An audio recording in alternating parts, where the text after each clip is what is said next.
Welcome back to Obsessed by Everything Bravo. Hi, it's Meredith. I'm your host for Obsessed by Everything Bravo, where we are chronicling, or we're going through the Real Housewives in chronological order, also chronicling our journey. We're going through the Real Housewives in chronological order to have a modern day lens to talk about our favorite reality TV shows, but we're taking a little detour and we're talking about the Shahs of Sunset. Today we're going to talk about episode 5, the Shahs of Great Neck, which I think is probably the place in Long Island or wherever Reza's father lives.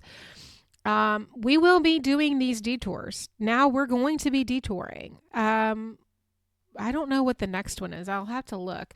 What's our next detour? Okay, our next detour is actually Vanderpump Rules season 1. Oh my God. And then Married to Medicine season 1. So... but that's not going to be for a while. And then we'll have Shahs of Sunset season 2 actually before all of that. So all of this is not going to be for a while. But here we are. Season 1, episode 5. So I feel like this is like the penultimate episode of this. Because I feel like so much happens in this episode. So let's get in it. All right. So it's called The Shahs of Great Neck, episode 5, season 1 of The Shahs of Sunset. So we open up with Asa, and now that Asa and Gigi had one fight and made up from that one fight, they're best friends apparently. So Asa is going shopping, and I wrote in a fancy store, and Gigi is coming with her. And Asa says, I think Gigi and I are on a path to some sort of friendship together. So I want to take her to Decades, one of my favorite boutiques, and show her vintage stuff. So Decades is the name of this store, but it is like a resale shop, but the shop is like for high end couture brand name stuff, but it's like what also was picking out was like 80s like shoulder pads, you know what I'm talking about. It wasn't, I don't know, it was just like really funny. I was just like, what is this? Gigi hates this place. She says it's vintage, but it's couture. And honestly, she doesn't want anything that is like used. But I'm thinking, you need to bring your stuff and sell it here. But does it have to be like decades old, or would you get new stuff? I don't know.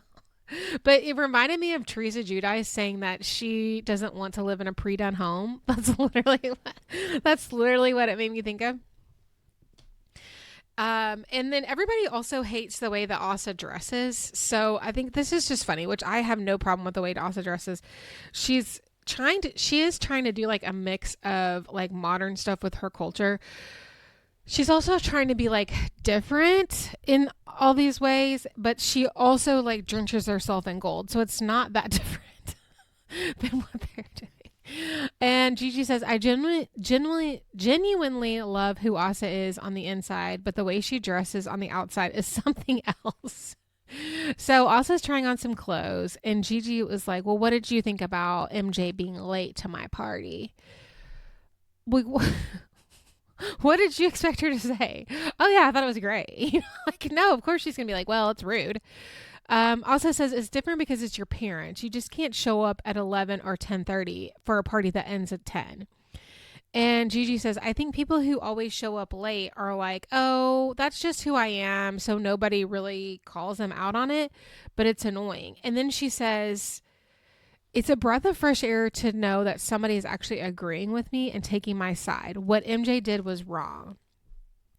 Okay, so this is going to come up later. MJ is wrong. Okay.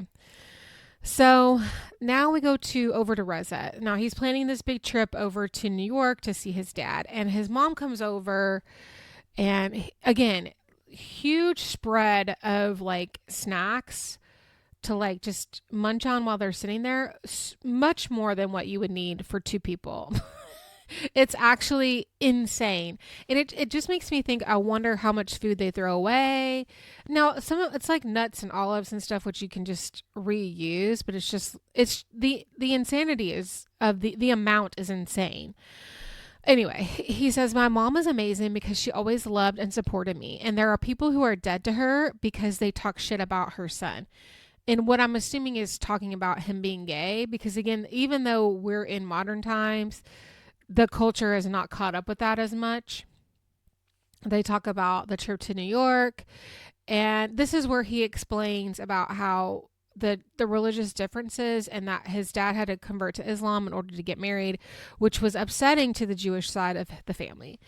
And Reza says their marriage never got a fair shot because there was so much pressure from both of them that it was almost like it was destined to fail. And he had asked his mom to bring over photos, so they're going through photos, and you can tell that this is like really hurtful to his mother. They're going through wedding photos and photos of when Reza was a baby, and it's like black and white, and she's like tearing up and crying, and he's kind of like, I love looking at these photos because they remind me of when I had a stable life with two parents. And then now, after the divorce, it's like everything changed. And, but he says, I never actually got that peaceful home because my dad was always cheating on my mom. So it's just kind of like this weird thing. And his mom says after the divorce, she had a nervous breakdown and she doesn't feel like she can be happy now. And he's like, looking at these pictures, it just kind of reopens that wound for my mom. And he's like, I feel like I'm ready to start settling down, but I can't if I don't deal with this issue with my parents. So really, we're really going deep with these people now. That's like a lot. The other thing I noticed, maybe in the next episode, but Reza's home, which we've been in several times, he had that champagne party. It's decorated. And I know that sounds weird, but it's like he's got stuff all over the wall. He's got rugs. He's got, furnishings. And it just looks like a well-loved home with like some like maybe Persian accents, but it's like a modern home. And I just want to, and MJ's is like that a little bit, but you can kind of tell she just doesn't care about her environment, so she doesn't really decorate it. And I just want to just put that out there for the stark difference when we see other people's homes. Now Gigi's stylist comes over because they're going out for a girls' night. Now this is her stylist, but it's also her friend.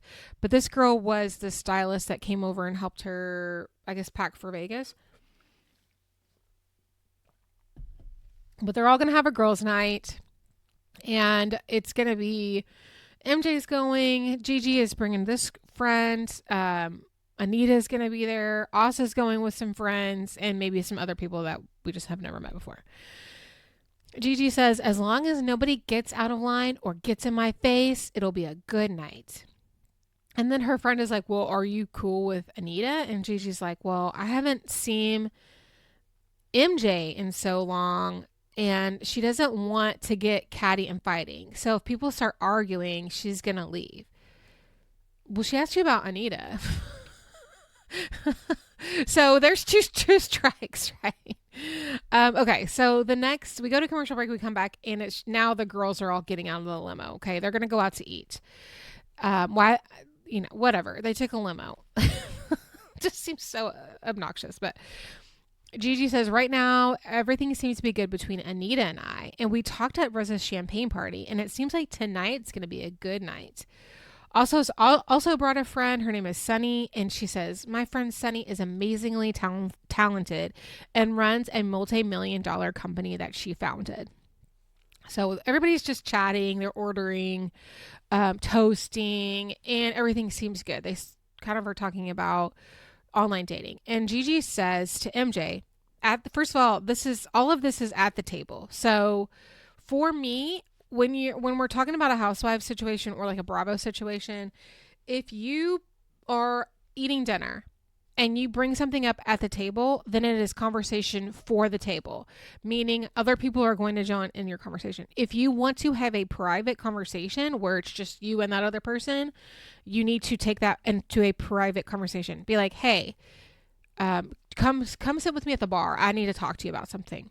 Totally appropriate. In fact, at the Beverly Hills episode that just released this week, that exact same thing happened. They're at a party.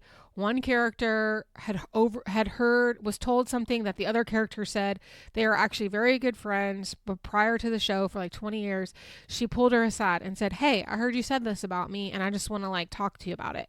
And they talked about it, they got over it, and they moved to the back. If she had said something at the table or at the party where everybody was, it would have turned into a lot of other people talking about it and it would have never got resolved. So that's just Bravo 101. Okay. So if you bring something up at the table with other people, that's not a private conversation. As much as you maybe want to think that that is, it's not. So Gigi starts and she says, "I was saddened by the situation about you coming to my parents' house late." And MJ was like, "Yeah, being late is being late. And, I'm not happy about it, but unfortunately, nobody knows what kind of day I had. I have responsibilities that I had to be present for, and that led up to me being late. When it comes, which is none of that's an apology, by the way. When it comes to my social life, I'm always going to pick work because work is what I have to do." That's kind of like her excuse. So Sunny, Asa's friend, pipes up. Now there's other people around. I don't know any of these people. Sunny, and she's like, "You know what? I understand that because for me, I just don't take my personal life as seriously as my business." Now, again, Asa's already laid the groundwork to tell us this woman started a multi-million-dollar company. So she takes her business very seriously. And so she prioritizes her business and not her social life. And so Gigi says, "I think that's very unfortunate having the pleasure of meeting you. At the end of the day, when you get fired or your career is no longer there, the only people that are there are your friends and family." Now that's interesting because Gigi doesn't have a career. All she has is her friends and family. So Sunny says, "Unless your friends and your family pay your bills, in which case you have to, and she's saying, "Mine don't, so I have to bust my ass to support myself." So Sunny obviously knows Gigi, right? Because how would she know?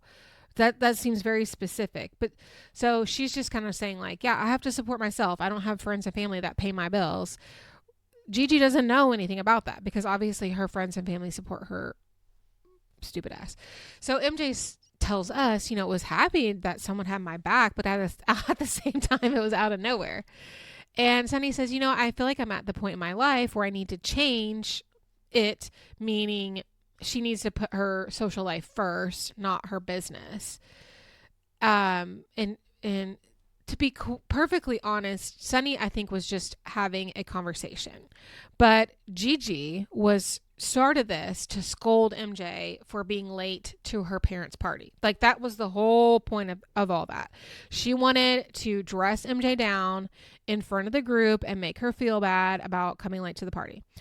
And when MJ is like, "Well, it is what it is," and this other girl is like, "Yeah, I'm the same way," this is upsetting to Gigi because now it's getting turned around into a different conversation that she didn't really want. And it's also, this girl is also implying that she doesn't know what it is like to work.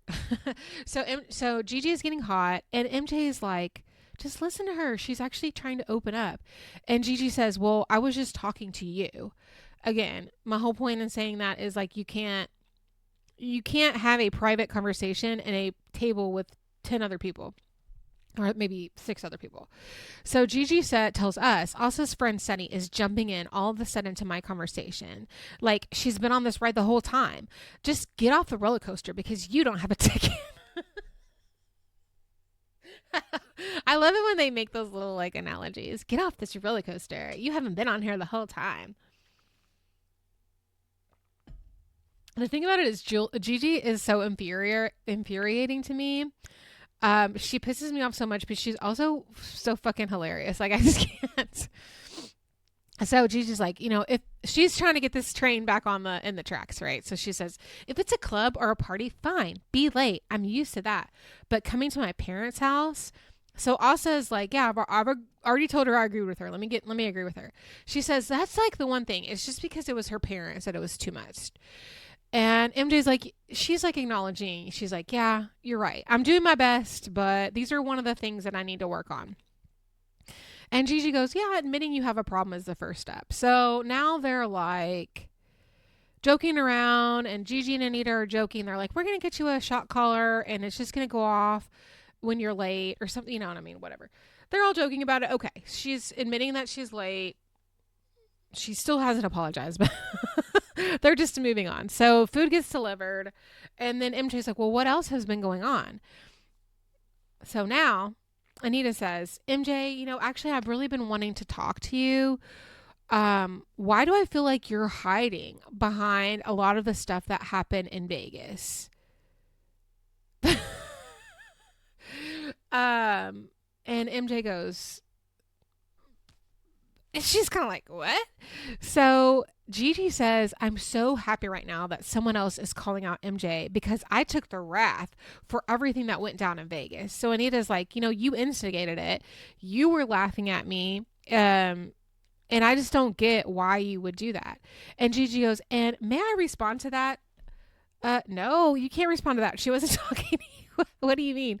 She said, may I respond to that? Hypothetically speaking, what I was saying about your dress, because I have that dress and, she looked gorgeous in it. And I said, well, I bought that dress 5 seasons ago. And MJ's like, no, you didn't say that. So now they're going back and forth and back and forth. Okay.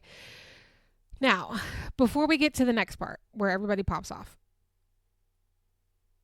this very clearly feels like Gigi and Anita had an off-camera conversation where they were going to start attacking MJ because nothing was mentioned about MJ. I feel like what should have happened in Vegas and at the champagne party was if Gigi felt strongly about MJ saying stuff, she should have said something then. But what happened was they were clearly making fun of Anita at the table. And then the next day, Gigi was continuing to make fun of Anita for what she was wearing. More than likely because she was jealous. That's what it was giving to me.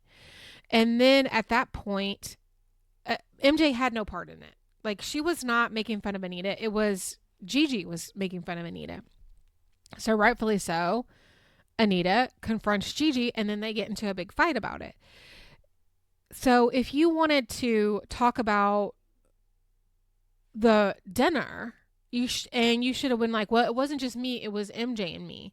That was the appropriate time to talk about it. But now we're weeks later, everything has been resolved and you're like, and another thing, what about you not admitting your part when it's like, well, yeah, she clearly was making fun of you at dinner, but she said one comment, Gigi ran with it, and then spent the whole next day at the pool party talking about Anita. I don't get it. So they're going back and forth and going back and forth. And here comes Sunny. And she says, you know what? That's really mean. That's a mean thing to say to somebody that their dress is 5 seasons old. And Gigi goes, well, look who got a voice. And Sunny's like, yeah, because I'm just sitting here listening to all this.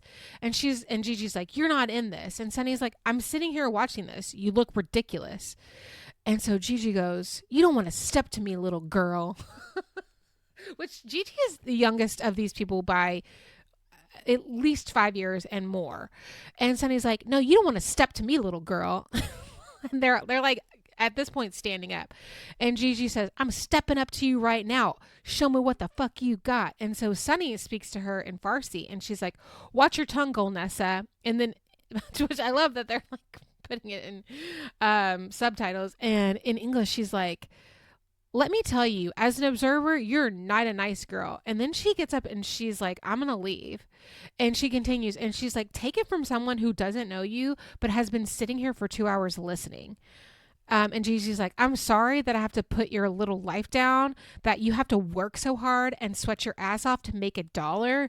If that's what it takes, if that's what it is, then just take your ass to Santa Monica Boulevard to make $1. I bet you could make a whole lot there, which I'm assuming is implying that she's telling her to go prostitute herself to make money. This whole thing is like, you're making fun of her for working. That's like a different level, because it'd be different if you were like a wife and you married a rich man and you could be like, yeah, my husband, invented Post-its. And so I have all kinds of money, or toaster pastries, toaster strudels. My husband invented toaster strudels and I have all this money. And like, I can see like maybe putting someone down. It's like, and I take care of my man and he doesn't have to lift a finger because I take care of him. That's not what she's saying. She's like, I'm sorry you have to work so hard. Why don't you go prostitute yourself? Like, it's like it's so weird.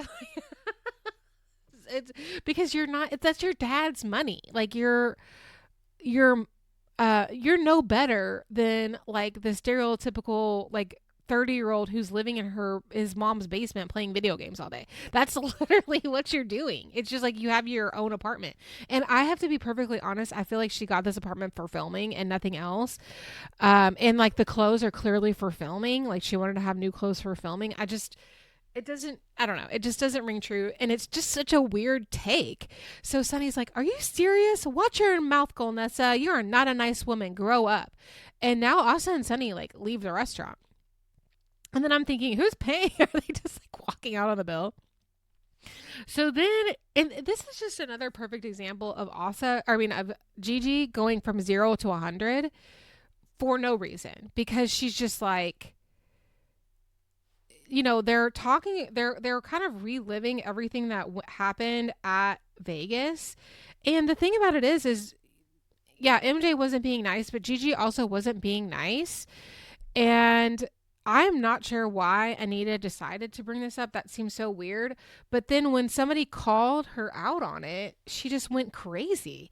And it's like, in order to improve as a human being, you have to be able to take criticism, and she cannot take any criticism, and then to just go so low and tell her to prostitute herself, like making fun of her for making money. I mean, this shit is so wild. It's so wild.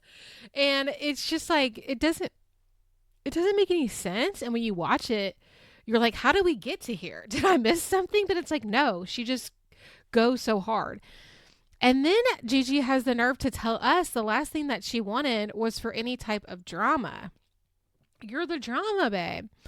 So Sunny and Asa are like, well, because they came in a limo and now they have to like, I guess, they don't even have Uber at this time. So I guess she's going to get a taxi. Sunny said to Asa, and she's like, this was the worst experience of my life. I mean, poor girl opened up to you about how her social life is not great. And now you make her feel like the first girls' dinner she's probably had in a really long time, you made her feel like it was the worst night of her life. How terrible. And she said, it made me feel like I was in high school when I moved to California when I was 16 years old. It was like I was around only mean girls, and I fell apart when that happened. And also tells us, I felt totally disrespected by Gigi. She thinks that she can just get up and yell at somebody. And that's like a really limited, that's like a very shallow, limited definition of being real. That's not being real. That's being unstable. So Asa's pissed. And what's interesting is that they have a conversation next episode where she's able to like actually really get through to Gigi. And we'll talk about that then, but she's really mad that her friend feels so bad. So she actually goes back to the table and she says, you're mean, Golna said to my friend. That wasn't cool. She was just saying truthful things. All of us have fears and insecurities. You can't yell at her like that. Seriously. And Gigi's like, well, she shouldn't have gotten out of line with me like that. And also like, you lash out. You say mean things to people. If you trust me as a friend, I'm giving you feedback right now. And then also leave. So her and Sunny are gone, which as she should. Also should have left with her friend. Because really, like, let me just scroll back. They're talking about what MJ's like, kind of like, what do you mean I said? And they're like, well, you said this. And MJ's like, well, you said all of these things. And then Sunny just says, that's mean. That's a mean thing to say, that their dress is 5 seasons old. And Gigi says, look who got a voice. And she's like, yeah, I mean, I'm just sitting at this table with you. And then Gigi's like, you're not in this. And she's like, well, I'm in this because I'm here. Again, I'm here. I'm into this. And then it just pops off. So it's just, Gigi is such a strange character to me. So then they go to commercial break. The next scene is Gigi and Layla are taking a walk. And she says, I wanted to talk to my sister and get some support. And again, if I was your sister, I would I would have probably cut her off, honestly. Like, this is, there's no way that I could support someone who can't like support their own self because of their anger issues. No, that's bizarre. So she says, I wanted to get some support and I wanted to let her know what happened on girls' night. I'm very disappointed and saddened by the way it turns out. So she tells Layla, she said, we had a rough girls' night. We went out to dinner and Asa brought this friend, Sunny. We were hanging out. Asa's friend jumped into the center of the conversation and was yelling, you're a mean girl. I've been here 10 minutes and you're a mean girl. I said, I don't want to be going there right now with me. And so Layla's like, well, why didn't you just walk away? And Gigi's like, I can't walk away. When this girl got out of her seat and was coming around the table to point at me, I just jump up because I think that all the girls are coming at me. And Layla's like, well, you should have jumped up and walked away. And Gigi says, I'm not walking away. These are my friends. And Layla's like, what's wrong with you people? Seriously, this is like high school the way you guys act. Don't feed into that. It's so easy to tick you off. You're like a ticking time bomb. You need therapy or anger management because you've got issues. Like, I feel like if anybody could set you off, you're just in total battle mode all the time, which is absolutely correct. She's just always the aggressor. I don't know what's in her that makes her act like this because in all intents and purposes, she comes from her dad seems very kind. Her parents are still married. They're still her mom. They obviously have a lot of love there for her. She wasn't born she was born in 1981. That was after the Iranian Revolution. So her parents had already moved here. They were already, she was born here. It's not like she was a baby in like a war-torn Syria or Palestine. You know what I'm saying? Like where she had to flee as a small child, like the other one, like Asa, like Reza, like Sammy. She was born here. And so there's nothing like that in her history. Her parents obviously love her enough to want to take care of her. But it's just like, what is it inside your brain that causes you to act like this? Like you're always ready for a fight, even when people are not coming at you like this. Like even going back to the Vegas thing, it was like Anita was just trying to address that you hurt her feelings and you start screaming at her, kicking people. That's just crazy. So Gigi says, I know I'm an aggressive person and I have anger issues, but that doesn't necessarily mean I'm always wrong. It would be great if once in a while my sister could actually take my side on something. Isn't that what sisters are supposed to do? But I'm sorry, but in this instance, you are actually wrong because she was calling, you were being mean. And in the middle of that dinner, you and Anita were trying to go after MJ. You were trying to scold her and make her look dumb at the table for being late to the party and for starting, the whole thing with Anita. But it's like, it seemed very calculated, like you guys were doing this on purpose. And also because of the comments that had been made previously. It just didn't seem like they were genuinely like, and another thing, like they weren't trying to actually address concerns because I feel like that would, if you really cared about MJ and you really wanted to work something out, you would have talked about it privately, but you didn't. You talked about it in front of the table to make her look dumb. So you were trying to start shit and it didn't go your way. Okay, so now MJ goes over to Sammy's. Now, there was a scene where he was buying MJ some jewelry for her birthday. Apparently, he was out of the country and missed her birthday. And here's where this person... Now, we've already been to Sammy's house. I don't think we saw the indoors when he had the party, the very first episode. But there's, no furniture in this house. There's no decorations in this house. It is bachelor pad. Now, it is a home that I'm assuming that he owns because he is in real estate development. But it's just... I'm like, no wonder you want to be out partying all the time. You have nothing in your house. It's just cold and empty. And he tells okay, so he missed, but MJ understands him the best out of anybody he's ever known. He gives her diamond earrings that we saw him purchase. They were high 2000, so not quite $3,000, but several $1,000 earrings, diamond earrings. And I'm like, no one no one has ever bought me jewelry, my wedding ring, probably. But the way that these people throw around money, like just buying your friend like $3,000 earrings, like I don't know what's your tax bracket. Like I just don't get it. And no one else really on Housewives or these other Bravo shows are going to throw money like that, just like at a friend. Now, when we start to get, I feel like Heather Dubrow probably, but $3,000. I mean, that's a lot. I don't know. This is a lot. I don't know. Just seems weird, and also for show. But MJ took it like it was normal, so I don't know if it's just like maybe that is a cultural thing to like buy people really expensive stuff, and then, I don't know. I was just like, that's a lot. So they toasted the New York trip with Reza, and MJ explains that his dad moved there 16 years ago, and when his dad moved, they just don't talk. And Sammy's like, I can't imagine a day that I didn't, like, if I could talk to my dad every single day, I can't imagine not talking to him. And then she's like, but your mom too? And he's like, no, not my mom. Because every time I talk to her, she's constantly bothering me about settling down. And MJ's like, well, if you want to settle down, you have to start pouring around with the flavor of the week.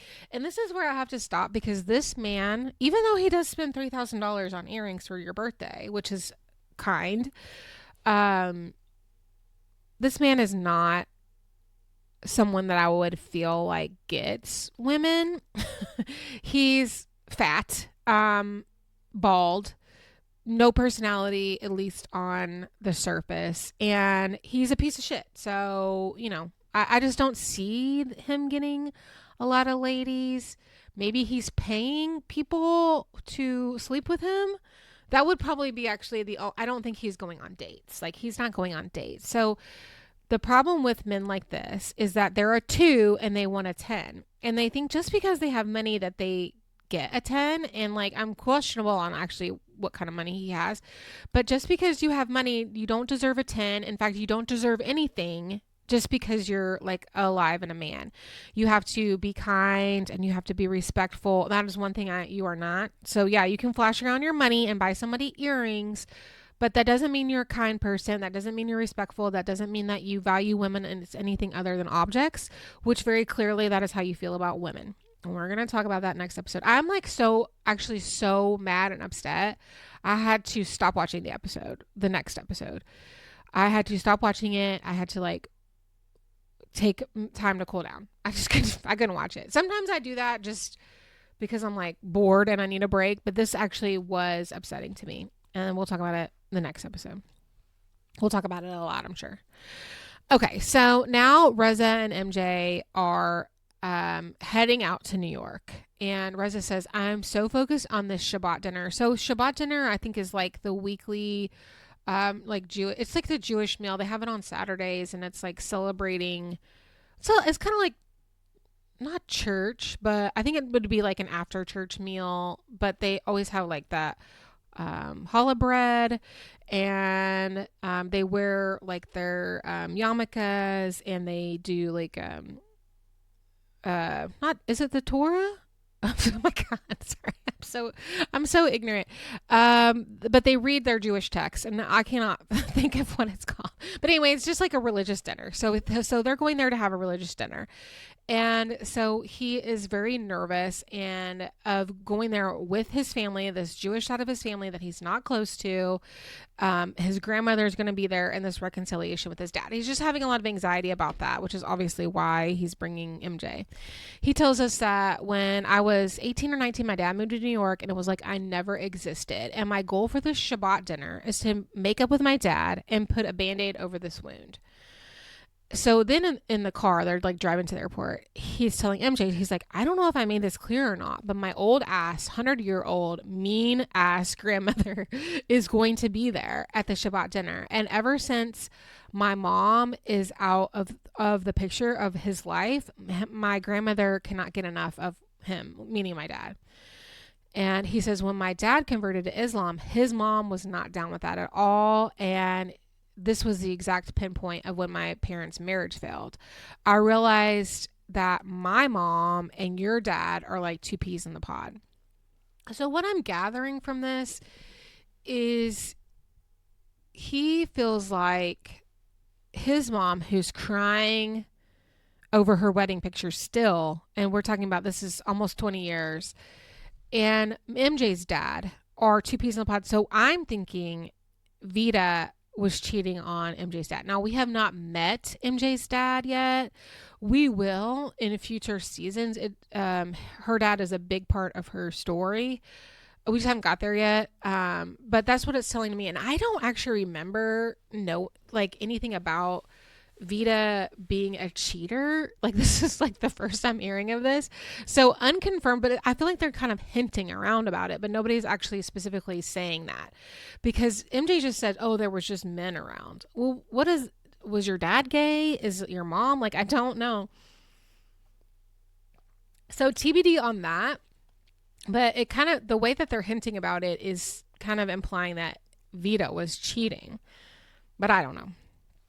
Okay, so we go to commercial break. They arrive in New York. Reza says that he's trying to keep it together for MJ, but he's like a wreck inside, and they're trying to do like a debrief before this dinner, and he's just trying to like go over everyone's gonna be there, and MJ's like, "Oh, this is my first Shabbat dinner." So, let's see.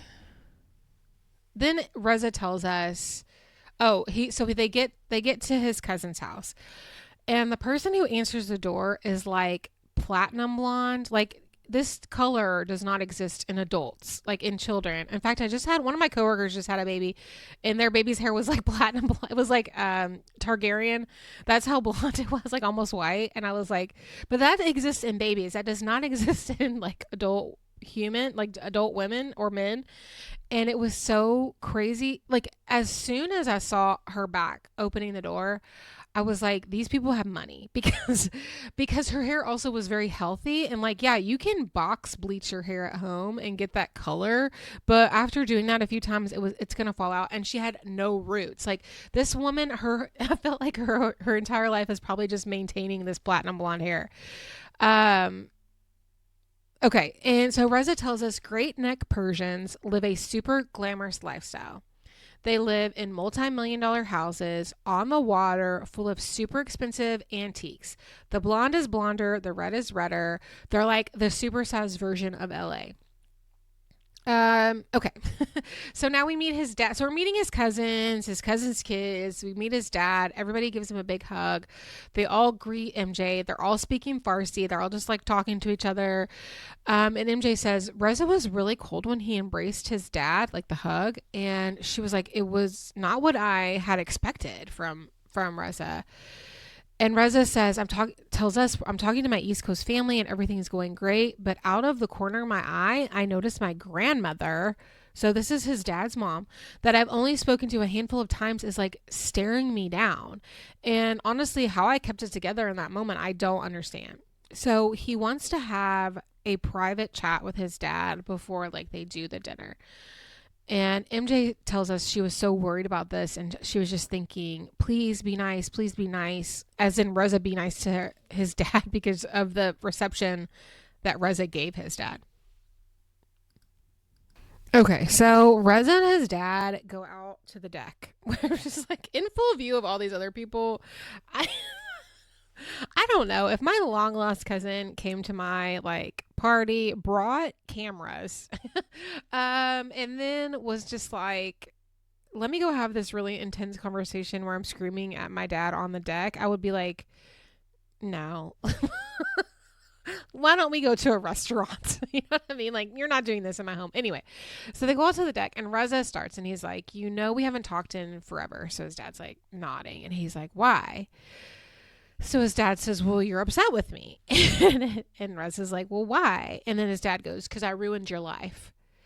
Which, what a baby. I mean, these people are so emotionally immature. Reza's like, you didn't ruin my life. And his dad's like, I did. And Reza says, I didn't know what an impact some of the things you had done on my life was. Do you know that I was in a relationship? Like, he was talking about his 7-year relationship. He's told us about this before. And I did the exact same thing that you did to mom with someone I was dating.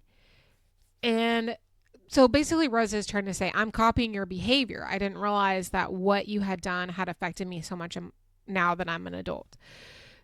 That's me translating. And so his dad says, I knew what I did before. Also, his dad has a very heavy accent. Obviously, English is not his first language. And I just want to, sometimes the sentences are not like perfect sentence structure, but it is what it is.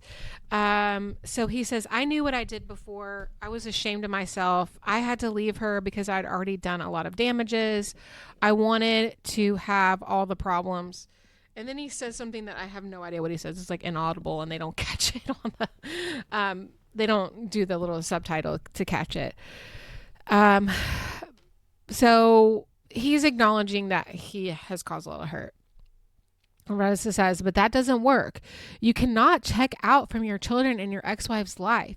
You're still the responsible one. It's still your responsibility to make sure your kids are okay for as long as I'm alive and you're alive. And Reza's crying at this point. And now they hug. And his dad's like, I'm still here for you whenever you want. I know it's hard, but I'm stupid. And everything, got in together. I didn't know what to do. So a lot of it, they're talking about a lot of stuff that is not really apparent just from me talking about it. But basically, Reza's saying, you left us and it was like I never existed, but you still should have been checking in on me, right? You just like moved away and I never heard from you again. And his dad is obviously upset, right? He's hugging his child and he's like, I'm here for you now, whenever you want. I know it was hard. I was stupid, but I basically, I left. I didn't know what to do. So then Reza is like, when I see her, pointing to his grandmother, I hate her, which is, oh God. And his dad's like, because she's the reason. And he's like, yeah, but you could have changed things. And his dad like, I couldn't. She's a Jew. Your mom's a Muslim. I'm in between. And so Reza's like, you're saying because your mom didn't want us? How come you didn't ever call me? You never sent me a gift. You didn't care if I was dead or alive. And his dad's like, there's a reason. And so Reza's like, well, what? And he goes, she says you're goyim, which means non-Jew. So I'm learning all kinds of new things. And so Reza's like, I hate her. I'm done with her. I'm done with that bitch. And he just like gets up and he starts to walk inside. And MJ's like right there. And she's like, are you okay? And he says, I'm done. His dad is still out on the deck. And they're still filming, obviously. And he just like gets up and he walks around over to the side. And he's basically like hiding in the side of the house, like leaning against the side. And you can tell he's crying. Like he's like upset. He's ashamed. And obviously he doesn't want this to be on camera. So now Reza tells us, it was like an out of body experience when he finally like told me that my grandmother would disown me and keep me away from my own father because I wasn't Jewish. That's fucked up. So now Reza goes back out to find his dad and he's like, don't cry. I love you. And then Reza tells us this was the most powerful conversation I have ever had. I've never seen him cry and open up like that. They're hugging tightly and Reza says, I love you to him. To me, I'm like, this was a this was a confusing conversation. I feel like I have to translate it and watch it several times to be like, what's happening? Because the dad still didn't take accountability. Like, just because your mom doesn't like someone because of their religion, you still cut them out of your life. Like, I don't see how that just is like everything's forgiven when you just blame the old lady who's getting ready to die. You know what I'm saying? Like, it just seems so weird. MJ says it's important for me to see Reza embrace his dad, how I assume that he was, because in my household, there was no physical affection. And I felt like at least if you start with a hug, you can break down some of these defenses. But MJ, you're putting your own shit on him. Like, we got to deal with your shit in another season, okay? This is Reza's thing. So they go to commercial break and we come back and everybody's back in the living room and Reza takes a yarmulke out and he puts it on his head as he's like staring daggers into his grandmother. And he says, I don't think anyone in this room understands how unusual this is for me. And things have gone on between your side, my side, and his blonde cousins. Like, I've always wanted to have a relationship with you, and we missed so many years together. They hug, and then someone in the back is like, we love you, Reza. And Reza tells us, in the Persian culture, you're put into a box. I'm assuming he's like saying based on religion. You're put into a box, and the walls are really high, and you cannot get out. So if you're in this one, then you're not Jewish. Hello, my grandmother doesn't even love me. I never thought I wasn't lovable because I'm not Jewish. And there are a lot of people out there, whether they're Persian, Israeli, Syrian, or whatever, Middle Easterners just need to take their glasses off and see their loved ones as individuals and stop with the BS. Just love them. And it's like, oh my God. It just like really goes to kind of what's current events, but also current events my entire life is, and also what's been happening for thousands of years with these wars over religion. And the fact that his own grandmother hated him and encouraged his dad not to have any relationship with him. And I'm pretty sure Reza has an older sister. There was a girl in these pictures that had just, I don't remember ever meeting Reza's sister if she exists. But that the grandmother didn't want the son, like the dad, to have any kind of relationship with them because they're half Muslim. That shit is so crazy to me. It's just like, I don't know. I don't get it. And honestly, people just need to let that shit go. Like, you really got to let that shit go. I don't know. Maybe it was because I was raised. I feel like millennials, I feel like there is this 20-year period of people that were raised in the 80s and 90s who were really raised with a lot of empathy and love, like the song Jesus Loves Me, like when I was raised, it was just like Jesus is love, and that's it, nothing else, not punishing, not whatever. And I think that is what really shaped my generation.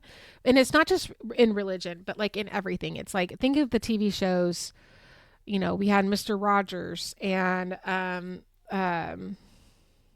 Reading Rainbow and just all these things that were really just like teaching empathy. And I feel like there's just like this, millennials are like very much empathetic beings and creatures.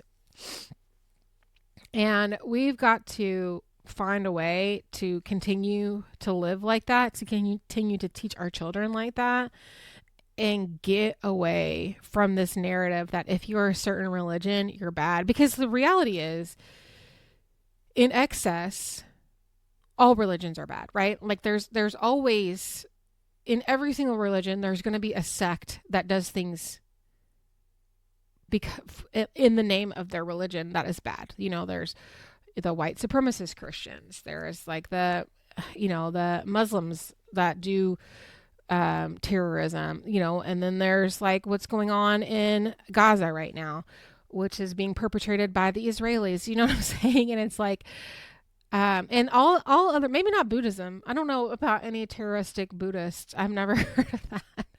But I'm sure in the rest of them, and then there's all kinds of just crazy cults that are just like their own thing, right? I don't know. Those are just my thoughts, but it's just like, you can just see such a through line about why there are so many bad things going on in our world.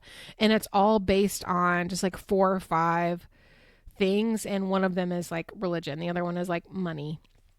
And if we could just really get people to see, hey, just because someone's in a different religion doesn't make them a bad person. Just because someone grew up in a different place doesn't make them a bad person. Just because someone looks different doesn't make them a bad person. It still makes them a person who is deserving of being dignity and being treated with respect. And maybe instead of using guns or fists, we could just like sit down and have a conversation. Maybe we have more in common than you think, because it's like that is what is great about these shows, specifically like this Shahs of Sunset. And it's like, do I personally know anybody from the Middle East? I personally do not. Like, I know lots of people from a lot of other cultures, but I don't know anybody. Now, I've like to have patience, but I'm talking about like people that are like in my life that I could call, like that I have somebody no, there's nobody. So it's so interesting to like learn about their culture, and it's like, oh, they're basically just like my culture. You know what I mean? Like it looks different, like they have different window dressings, but everything else, like the interpersonal relationships, the expectations of women, the expectations to get married and have kids, the expectations to be successful, a lot of that is very similar cross culturally. The expectation to not only assimilate with American culture, but also keep your own culture. That's tough. A lot of immigrants probably feel that way. And,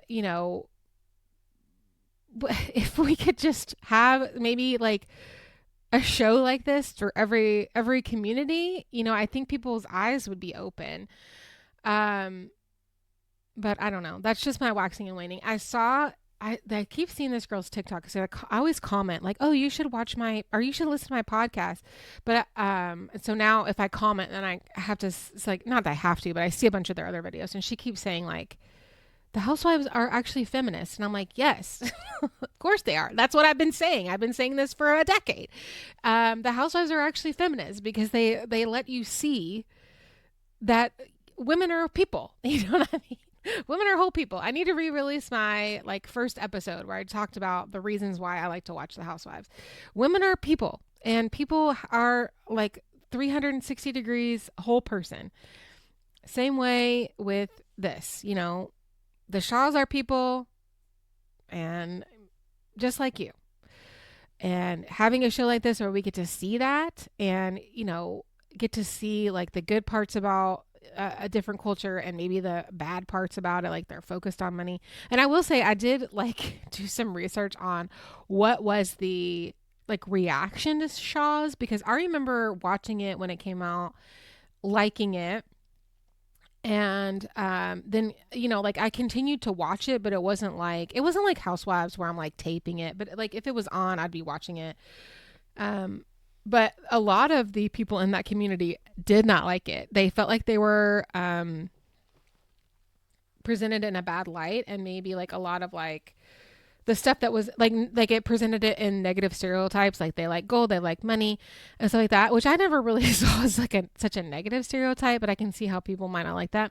But it was just like interesting just to like read up on some of the stuff that people were saying.